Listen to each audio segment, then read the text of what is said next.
Vinod, before I finish with you, I just want to ask you that question which we couldn't connect about earlier, which is to do with the Chief Minister not writing to the centre asking for a ban. You said he made some public comments asking for a ban, but in government, when you want something to happen, you really do send a letter. You don't make a verbal request. Can you hear me, Vinod? You can't hear me still. Can you hear me, Vinod? Okay, internet connectivity in Raipur isn't quite as bad as it would appear with that live link. Let me go across to Satyaprakash Singh, who's been with the Enforcement Directorate. Mr. Singh, now this just seems highly convenient. A few days before the polls, this 508 crore rupee charge leveled by somebody who the books don't show is the founder, basically was projected as a manager, suddenly becomes one of the co-founders of the app, and he's alleging that 508 crore rupees were given to the Chief Minister. All we have from an investigation perspective is this character Shubman Soni making this charge. How seriously would you take it?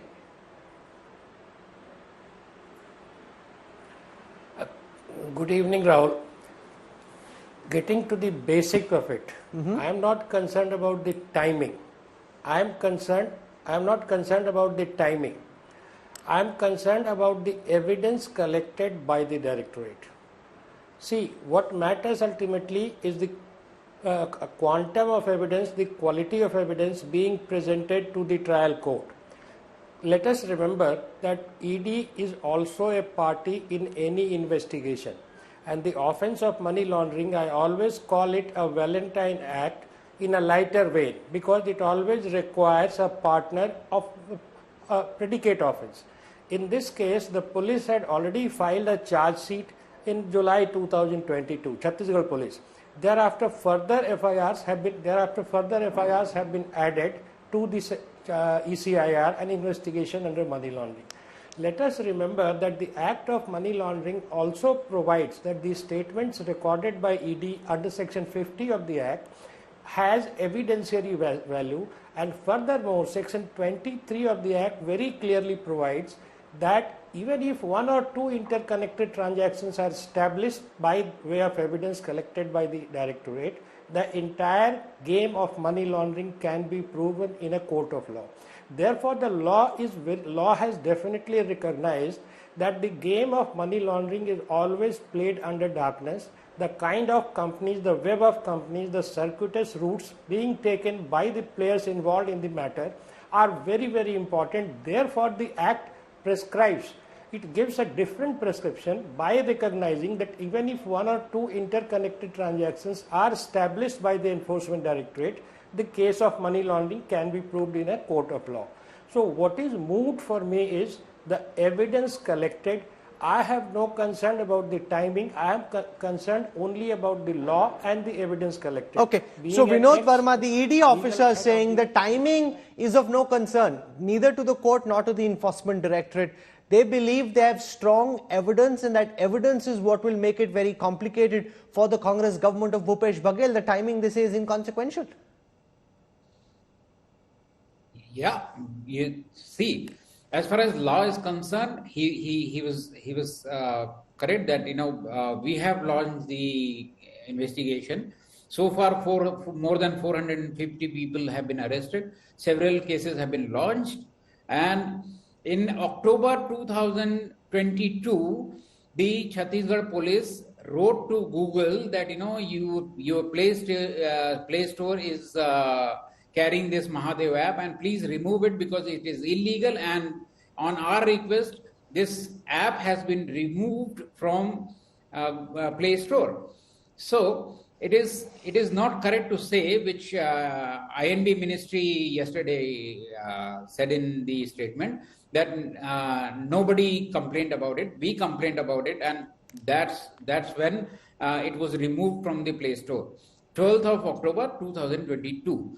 And now, as your report says, that the ban is futile, because one can still bet on Mahadev app through links, and it has been operating through links after October 22.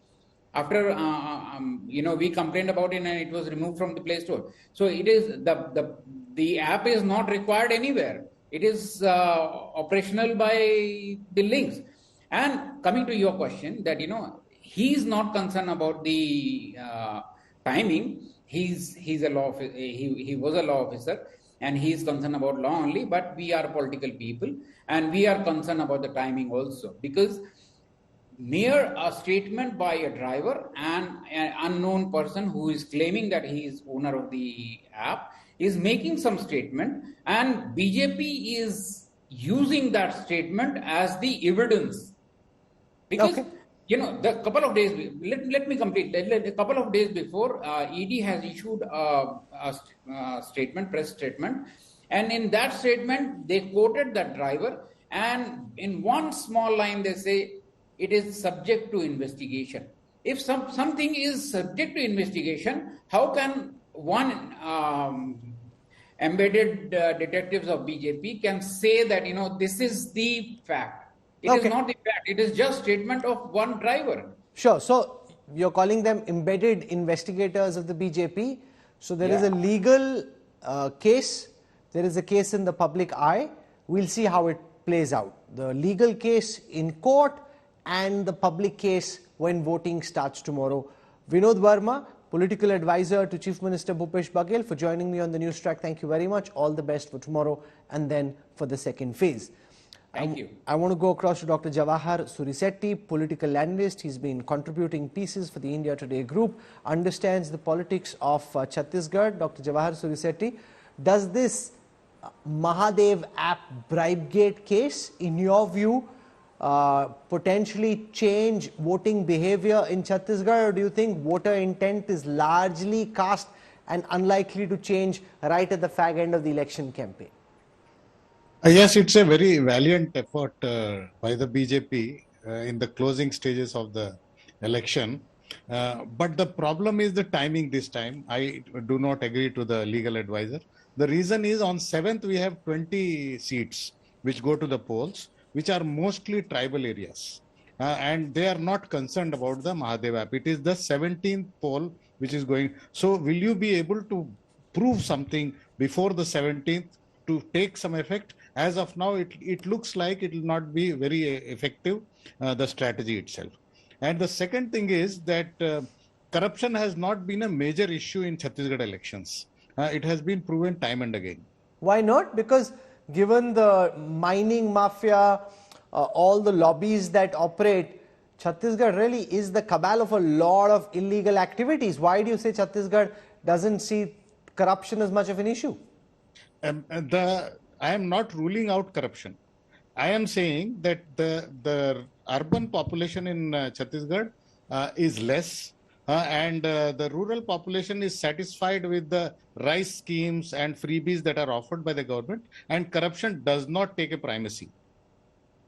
What are the key issues that you think will determine what happens in Chhattisgarh tomorrow and then on the 17th? The first thing is that the Prime Minister himself has reacted to the rice issue, which means that it's a primary issue.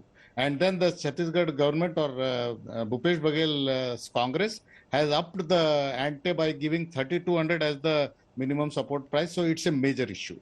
The development of the urban areas has been a major issue that BJP did not pick up. The roads are in bad condition, but that is because they have studied that these don't affect the elections.